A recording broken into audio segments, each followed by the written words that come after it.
ഇന്ന് 2-ാം തീയതി. സദൃശവാക്യങ്ങൾ 2-ാം അധ്യായം.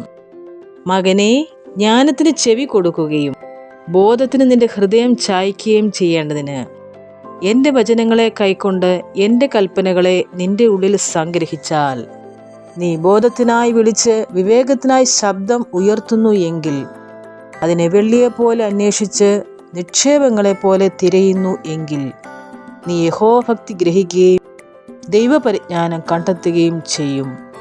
യഹോവയല്ലോ ജ്ഞാനം നൽകുന്നത്. അവൻ്റെ വായിൽ നിന്ന് പരിജ്ഞാനവും വിവേകവും വരുന്നു. അവൻ നേരുള്ളവർക്ക് രക്ഷ സംഗ്രഹിച്ചു വയ്ക്കുന്നു. നിഷ്കളങ്കമായി നടക്കുന്നവർക്ക് അവൻ ഒരു പരിച തന്നെ.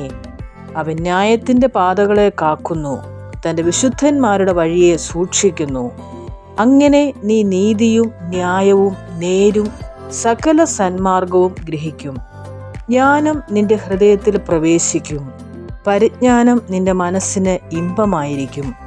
വകതിരിവ് നിന്നെ കാക്കും, വിവേകം നിന്നെ സൂക്ഷിക്കും. അത് നിന്നെ ദുഷ്ടന്റെ വഴിയിൽ നിന്നും വികടം പറയുന്നവരുടെ കൂട്ടത്തിൽ നിന്നും വിടുവിക്കും. അവർ ഇരുട്ടുള്ള വഴികളിൽ നടക്കേണ്ടതിന് നേരെയുള്ള പാത വിട്ടുകളയുകയും ദോഷപ്രവൃത്തിയിൽ സന്തോഷിക്കുകയും ദുഷ്ടന്റെ വികടങ്ങളിൽ ആനന്ദിക്കുകയും ചെയ്യുന്നു. അവർ വളഞ്ഞ വഴിക്ക് പോകുന്നവരും ചൊവ്വല്ലാത്ത പാതയിൽ നടക്കുന്നവരുമാകുന്നു. അത് നിന്നെ പരസ്ത്രീയുടെ കയ്യിൽ നിന്നും ചക്കരവാക്കു പറയുന്ന അന്യസ്ത്രീയുടെ വശത്തു നിന്നും വിടുവിക്കും. അവൾ തൻ്റെ യൗവനകാന്തനെ ഉപേക്ഷിച്ച് തൻ്റെ ദൈവത്തിൻ്റെ നിയമം മറന്നു കളഞ്ഞിരിക്കുന്നു. അവളുടെ വീട് മരണത്തിലേക്കും അവളുടെ പാതകൾ പ്രേതന്മാരുടെ അടുക്കിലേക്കും ചാഞ്ഞിരിക്കുന്നു. അവളുടെ അടുക്കൽ ചെല്ലുന്ന ഒരുത്തനും മടങ്ങി വരുന്നില്ല, ജീവന്റെ പാതകളെ പ്രാപിക്കുന്നതുമില്ല.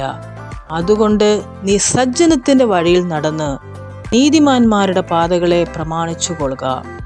നേരുള്ളവർ ദേശത്ത് വസിക്കും, നിഷ്കളങ്കന്മാർ അതിൽ ശേഷിച്ചിരിക്കും. എന്നാൽ ദുഷ്ടന്മാർ ദേശത്തുനിന്ന് ഛേദിക്കപ്പെടും, ദ്രോഹികൾ അതിൽ നിന്ന് നിർമൂലമാകും. ആമേൻ.